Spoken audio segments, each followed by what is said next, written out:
নমস্কার সবাইকে। আজ পশ্চিমবঙ্গবাসীর জন্য একটা বিশাল দিন। কারণ পশ্চিমবঙ্গবাসী আজ একটা নতুন এবং অন্যরকম দলে একজন নেতাকে মুখ্যমন্ত্রী হিসাবে পেয়েছে। এই ফিলিংসটা মানে আনন্দ, উল্লাস, উচ্ছ্বাস এই যেটা আমি দেখতে পাচ্ছি সোশ্যাল মিডিয়াতে বা যা লোকজনের কাছ থেকে শুনে যেটা বুঝতে পারছি, এটা অনেকটা এরকম মনে হচ্ছে যেন আ একটা খারাপ টিচার ছিল। যদি আমি ছোটবেলাটা মনে করি, একটা খারাপ টিচার ছিল। সেই টিচারটা যখন চেঞ্জ হয়ে নতুন টিচার আসে, সেই টিচারটা আসবার পর যেরকম একটা ফিলিংস হয় বা কোনো বস হয়তো খারাপ ছিল, সে চলে যাওয়ার পর যখন নতুন বস আসে, তারপর যেরকম ধরনের একটা আশার আলো জাগে যে হয়তো এই বসটা এলো, এরপরে হয়তো অফিসে আসাটা একদম মনে হবে যেন ঘুরতে আসা। এরকম একটা আনন্দ, এরকম একটা উচ্ছ্বাস ফিলিংস আমি লোকের মধ্যে দেখতে পাচ্ছি। তো আমি আজকে ভাবলাম যে আমি আমার দৃষ্টিকোণ দিয়ে এই সরকারের যে কার্য পদ্ধতি যেটা রয়েছে, আমি সেটা আজকে ভাবলাম একটু ডিসকাস করি।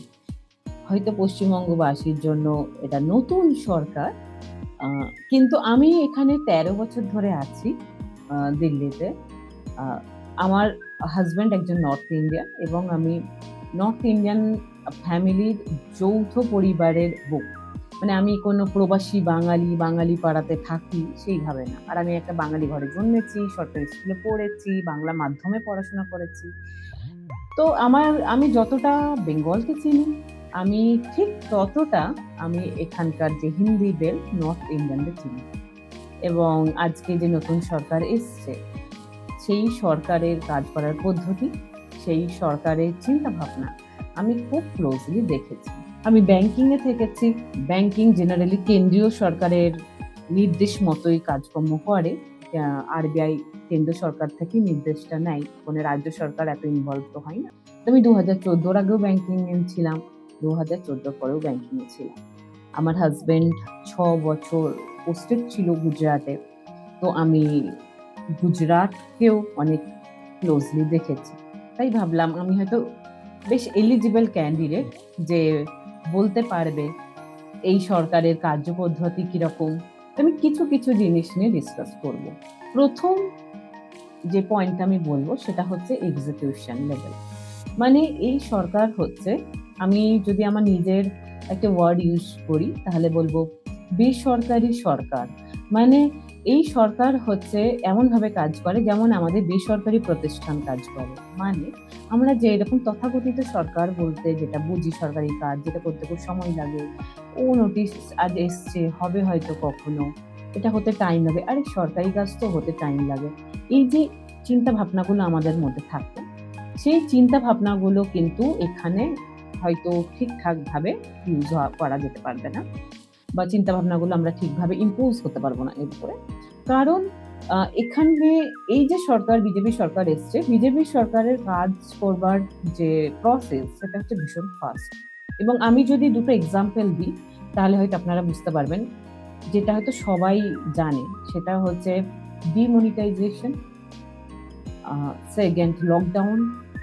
মানে এরকম বড় ডিসিশন যখন এত ফাস্ট হয়, তার মানে কোনো একটা প্রজেক্ট যখন ইমপ্লিমেন্ট করবার হয় সেটা কতটা ফাস্ট। মানে কোনো পারমিশন নেওয়া ইয়া অ্যাপ্রুভ হচ্ছে না, এইসব ব্যাপারগুলো নিয়ে এরা কিন্তু টাইম ওয়েস্ট করেন। Immediate decision, immediate implementation. Second যেটা আমার মনে হয় সেটা হচ্ছে ইনফ্রা ডেভেলপমেন্ট। এবং এখন কেন্দ্রীয় সরকার আর রাজ্য সরকার যেহেতু সেম, তো মতবিরোধও থাকবে না। তো অটোমেটিক্যালি ক্যাপিটাল ফ্লো আর এক্সিকিউশন লেভেলেও অনেক স্পিডে প্রজেক্টগুলো এক্সিকিউট হওয়া উচিত। হবেই আমি বলতে পারবো না, বাট হওয়া উচিত। তো আমার যেটা মনে হচ্ছে যে ইনফ্রা ডেভেলপমেন্ট, যেটা আমরা ভাবতাম এতদিন ধরে যে এই প্রজেক্টটা হব করছিল বাট হলো না, এইটা হবার কথা বাট এটা হলো না, এই ধরনের যে লং পেন্ডিং অনেক প্রজেক্ট রয়েছে, প্রজেক্ট গুলো আমার মনে হয় একটু দ্রুত গতিতে কমপ্লিট হবে। এবং এই ধরনের প্রজেক্ট গুলো যখন আসবে তখন বেসরকারি কর্মসংস্থানটাও বাড়বে, সেটা ট্রু। যে এই দুটো জিনিসের হয়তো মানে পজিটিভ দিক আপনারা লক্ষ্য করতে পারবেন। কিন্তু আমি কিছু জিনিস আমি বলতে চাইবো, যেহেতু আমি একজন বাঙালি। দেখুন, আমরা হয়তো ইনফ্রা ডেভেলপমেন্ট চাই, ইনফ্রা ডেভেলপমেন্ট হোক, বাট ইনফ্রা ডেভেলপমেন্টের সাথে সাথে কিন্তু না অনেক মানুষের ঘর চলে যায়, অনেক অনেক মানুষ মানে আরো গরিব হয়ে যায়, যাই হয়তো খেটে খাচ্ছিল সেটাও তার চলে যায়। তো এটা কিন্তু একটা নেগেটিভ দিক আছে। অনেক বন জঙ্গল কাটা হয়, তো আদিবাসীদেরও অনেক প্রবলেম হয়। ইন্ডাস্ট্রিয়ালাইজেশনে ঠিকঠাক কমপ্লায়েন্স ইন্ডিয়াতে হয় না, যে কারণে ইন্ডাস্ট্রি তো তৈরি হয়ে যায়, কিন্তু ইন্ডাস্ট্রি থেকে যে বর্জ্য পদার্থগুলো বেরোয় সেগুলো ডাইরেক্ট নদীতে আসে, পানীয় জল খারাপ হয়ে যায়। তাই আমি এখানে কিছু কথা বলতে চাইবো, যে যারা হয়তো একদমই দিনমজুরি, যারা হয়তো দোকানপাট করে, রাস্তাতে দোকান ফোকান রয়েছে, তাদের কিন্তু দোকান ভেঙে দেওয়ার চান্সেস থাকে। এটা হয়তো কলকাতাতে শুরুও হয়ে গেছে। এই প্রসেসটা ওখানে কলকাতার লোকজনের জন্য খুব নতুনও এখন, কারণ যেহেতু তার এক্সপিরিয়েন্স নেই, কখনো দেখেনি। কিন্তু এটা দিল্লিতে যেমন হতেই থাকে এইসব জিনিসগুলো, এবং তারা আবার কিছুদিন পর আবার দোকান লাগায়, এদিক ওদিক পয়সা দিতে হয়, তারপরে আবার দোকান লাগায়, আবার ভেঙে দেয়, আবার দোকান লাগায়। এইরকম একটা প্রসেস কিন্তু এই দিকেও চলতেই থাকে। তো এখানেও হয়তো সেই রকমই হবে আশা করি। আমি জানি না এখনো পর্যন্ত কিরকম ভাবে এরা হ্যান্ডেল করবে, বাট হ্যাঁ, যদি কোনো ইনফ্রা প্রজেক্ট ডেভেলপ হয় তো তখন তো ওটা পুরোপুরি পার্মানেন্টলি সরিয়ে দেয়। তো এই যে নেগেটিভ দিকগুলো আমি বলছি, আমি এগুলো এই কারণে বলছি যে আমি একজন বাঙালি হয়ে বলছি, যে যাদের হয়তো সচ্ছল পরিবার, যারা হয়তো মানে পয়সার অতটা অভাব নেই, বা যারা হয়তো ইম্প্যাক্টেড হচ্ছেন না, তাদের উদ্দেশ্যে বলবো যে এইরকম হয়তো আপনার আশপাশে লোকজন রয়েছে, হয়তো সে কাজের মেয়ে হতে পারে, ইয়া কোনো হয়তো একদমই দিনমজুরি লোকজন আপনারা দেখতে পাবেন, তাদেরকে হেল্প করুন। অনেকে পূর্ব রাজ্য সরকার থেকে অনেক হেল্প পেতেন, সেই সবগুলো এখন বন্ধ হয়ে যাবে। আমাদের মাননীয় মুখ্যমন্ত্রী শুভেন্দু অধিকারী অলরেডি বলে দিয়েছেন যে আমি মাইনরিটির ডেভেলপমেন্ট করবো না। মাইনরিটি ডেভেলপমেন্ট উনি করবেন না ভোট পাননি সেইটা কিন্তু নয়। মাইনরিটি ডেভেলপমেন্ট যেমন ভাতা দিয়ে করা বা এইরকম ধরনের ডেভেলপমেন্ট কিন্তু বিজেপি সরকার করেই না। বিজেপি সরকার শুধু অপরচুনিটি দেবে, ইনফ্রা ডেভেলপ করে দেবে, ফরেন ইনভেস্টমেন্ট নিয়ে আসবে, ফরেন কোম্পানি খুলবে, রাস্তা তৈরি হবে, এই সমস্ত জিনিসগুলো হবে। এরপরে আপনার কাজ, আপনাকে কর্মসংস্থান খুঁজতে হবে, আপনাকে ওখানে চাকরি খুঁজতে হবে, কিন্তু আপনার জন্য কিন্তু কোনোভাবেই কিছু হাতে ধরিয়ে দেবে না। এবং শুধু তাই না, এই কারণে কম্পিটিশনটাও আগে অনেক বেশি বেড়ে যায় অ্যাকচুয়ালি। তো আপনাকে প্রচন্ডভাবে সক্রিয় থাকতে হবে, সচেতন থাকতে হবে, কম্পিটিটিভ হতে হবে, স্ট্রং মেন্টালিটি থাকতে হবে। আমি এই প্রসঙ্গে একটা ছোট্ট স্টোরি না, মানে একজনের আমি জীবন কাহিনী বলতে চাইবো। আমি রোজ ক্যাবে যাই, তো অনলাইনে বুক করি। তো একদিন একটা ক্যাবওয়ালার সাথে আমার জাস্ট কথা হতে হতে আমি জানতে পারলাম যে যে আঙ্কেল বসেছিলেন উনি অ্যাকচুয়ালি 28 বছর একটা ম্যানুফ্যাকচারিং ইউনিট চালাতেন, এবং ডিমনিটাইজেশন, জিএসটি আর কোভিড একসাথে কিছু বছর যখন আসছিল, সেই সময় ওনার ম্যানুফ্যাকচারিং ইউনিট বন্ধ হয়ে যায়। লকডাউনের সময় যে বাজারে যে পয়সাগুলো ছিল, ওই পয়সাগুলো উঠিয়ে সংসার চালিয়েছেন, কিন্তু তারপরে একদম মানসিকভাবে বিধ্বস্ত হয়ে পড়েন, শরীর একদম খারাপ হয়ে যায়। 3টি মেয়ে আছে ওনার। মেয়েরা একটা ইঞ্জিনিয়ারিং করে নিচ্ছে, আর একটা বোধহয় এমসিএ পড়ছে, আর একটা বোধহয় 10-এ পড়ে বললো। তো মেয়েদেরও বিয়ে দিতে হবে, এখানকার মেয়েদের বিয়ে দেওয়াটা একটা বিশাল বড় প্রেশার। তো আমি ওনাকে জিজ্ঞেস করলাম যে আপনার মানসিকভাবে মানে আপনার কোনো অকওয়ার্ড ফিল হয়, বা আপনি হ্যাপি কিনা এই যে ট্রানজিশনটা হয়েছে। তো উনি আমাকে বললেন যে না না, আমি হ্যাপি, আমি অনেক ভালো আছি। আমি যখন কোভিডের পর যখন ভাবছিলাম ইউনিটটা খুলবো, সেই সময় এতটা টেকনোলজিক্যাল ডেভেলপমেন্ট হয়ে গেছিল আশপাশে, যে আমার পক্ষে পসিবল ছিল না অত টেকনোলজি অ্যাডাপ্ট করা। আর আমার কোনো ছেলে নেই, আমার আর ইচ্ছা নেই, আমার মেয়েদের বিয়ে দিয়ে দেবো, আর আমি ক্যাব চালাবো, আমার এটাই আমার ঠিক আছে, আমি এর বেশি আর কিছু ভাবছি না। কিন্তু এখানে না কিছু জিনিস শিখবার মতো। যে মানুষটা একটা কোম্পানি চালিয়েছে, একটা কোম্পানির মালিক ছিল, সেই মানুষটা আজকে ক্যাব চালাচ্ছে, মানে এবং সে কিন্তু খুশি খুশি চালাচ্ছে। তার চেহারা বেহারা যদি মানে কেউ দেখে, কেউ বলবে না he is a total gentleman and very good person. এই যে একটা মেন্টালিটি, মানে এই মেন্টাল স্ট্রেংথটা কিন্তু খুব দরকার। এবং আমার মনে হয় পশ্চিমবঙ্গেরও আগামী দিনে মানুষদের এই জিনিসগুলোকে ভীষণ নর্মালাইজ করে দেওয়া উচিত। কি কখনো উঠবো, কখনো নামবো, একটা যে কনসিস্টেন্ট ব্যাপারটা যেটা ছিল আগে, যে আমরা একটা মোটামুটি ইনকাম হচ্ছে, একটা দিক দিক করে জীবন চলে যাচ্ছে, বাচ্চারাও পড়াশোনা করছে, একটু খাবার দাবারও আমাদের পেট ভরে পেয়ে যায়, 10 টাকারও প্লেট পাওয়া যায়। এই জিনিসগুলো কিন্তু ধীরে ধীরে শেষ হয়ে যাবে, হয়তো অনেক উপরে, হয়তো অনেক নিচে। তো অনেক উপরে যারা সক্রিয় থাকবে, সজাগ থাকবে, নানা রকম ঝুঁকি নিতে রেডি থাকবে, এবং ভীষণ মানে গো গেটার একটা মেন্টালিটি হবে, যে হ্যাঁ ঠিক আছে, হয়ে গেছে হয়ে গেছে।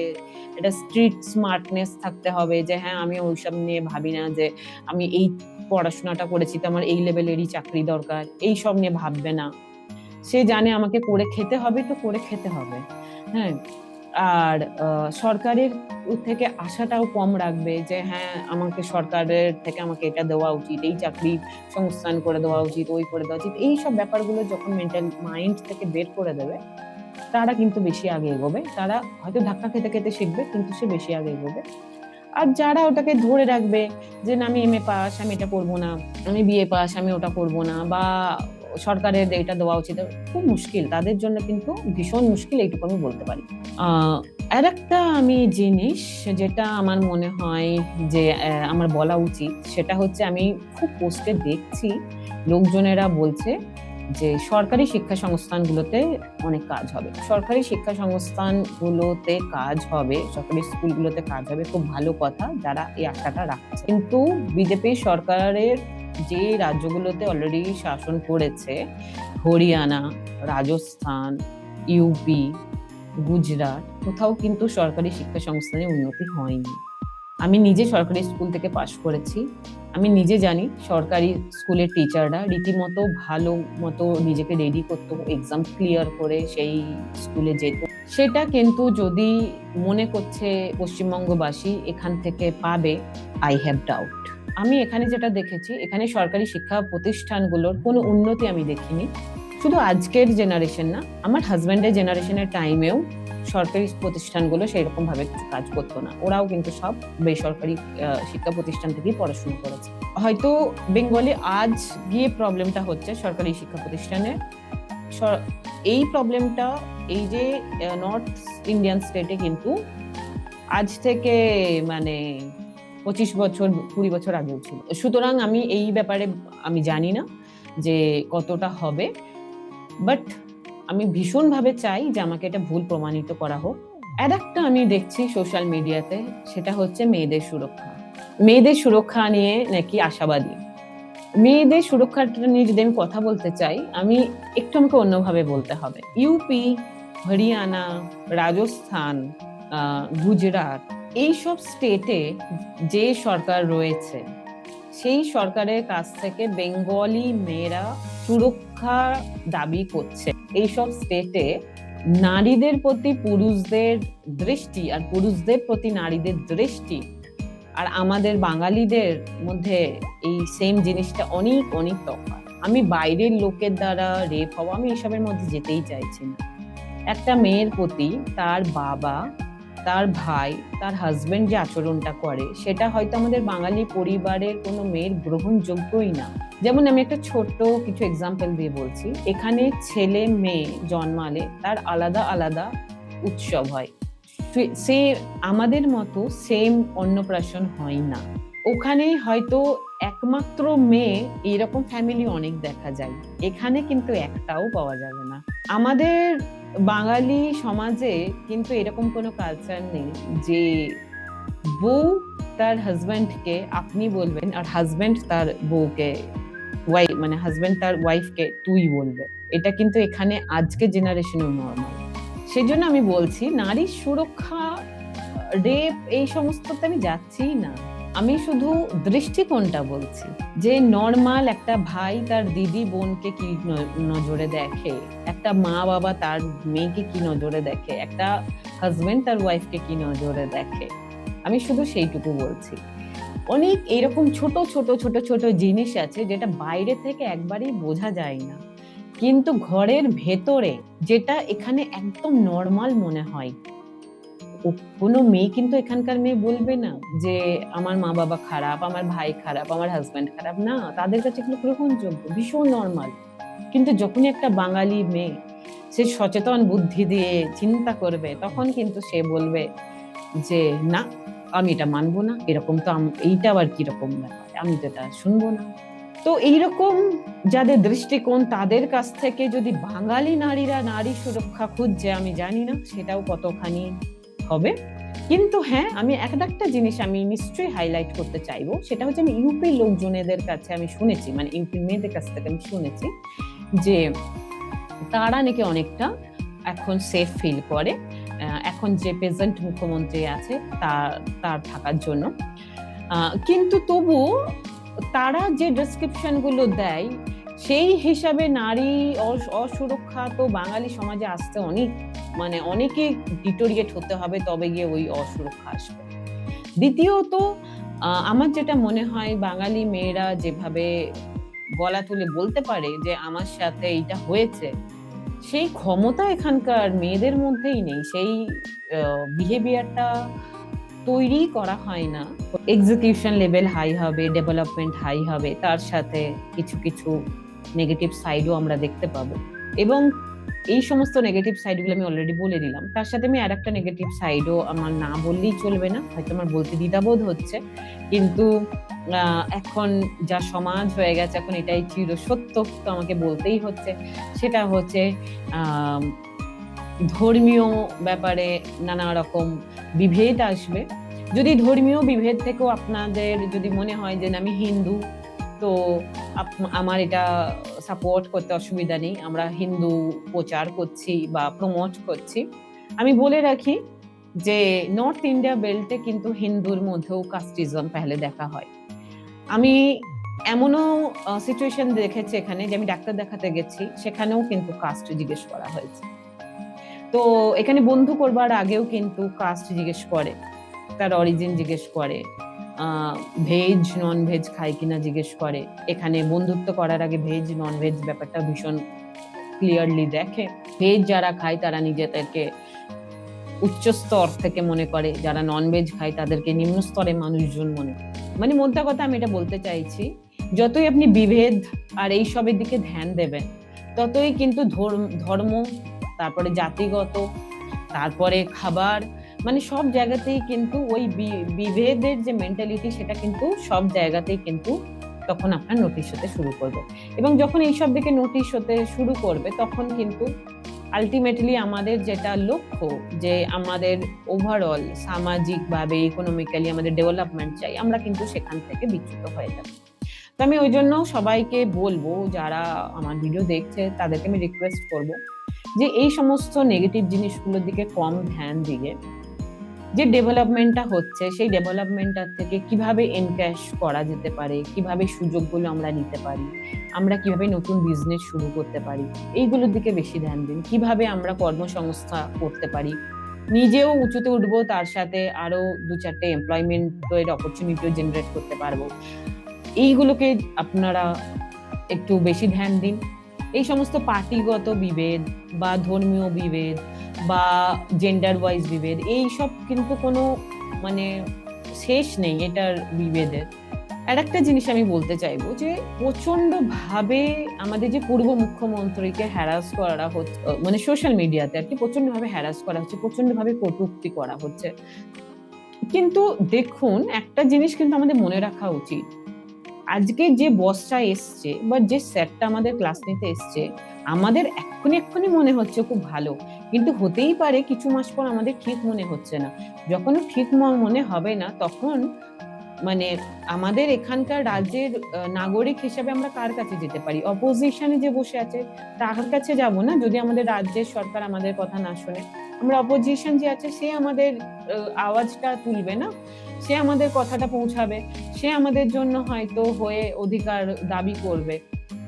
তো আমরা যদি এতখানি ভায়োলেন্ট হয়ে যাই, আর আমরা সেটা সিপিএমই হোক বা তৃণমূলই হোক, আমরা এতখানি যদি হঠাৎ করে সমস্ত বিপক্ষ নেতা নেত্রীকে আমরা অস্বীকার করে পুরোপুরি ভাবে রাজ্য সরকারের একদমই পায়ে পড়ে যাই, তো তাহলে বাই চান্স যদি আমাদের ইচ্ছার এগেনস্টে কোনো পদক্ষেপ নেয় রাজ্য সরকার, তখন তো আমাদের ভয়েসটা পুরোপুরি বন্ধ হয়ে যাবে।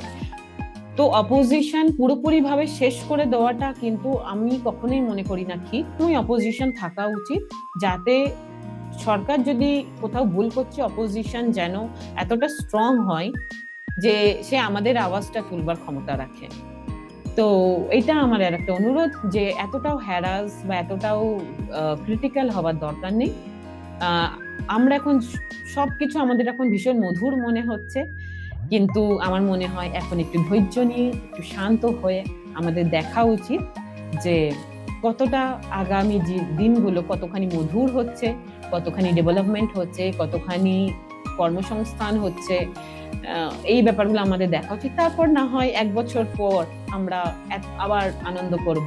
অ্যাটলিস্ট একটা বছর তো দেওয়াই যেতে পারে, কাউকে কটূক্তি করবার আগে আর কাউকে প্রচন্ড ভাবে প্রশংসা করবার আগে, তাই না? আজকের মতো এইটুকুই। নমস্কার।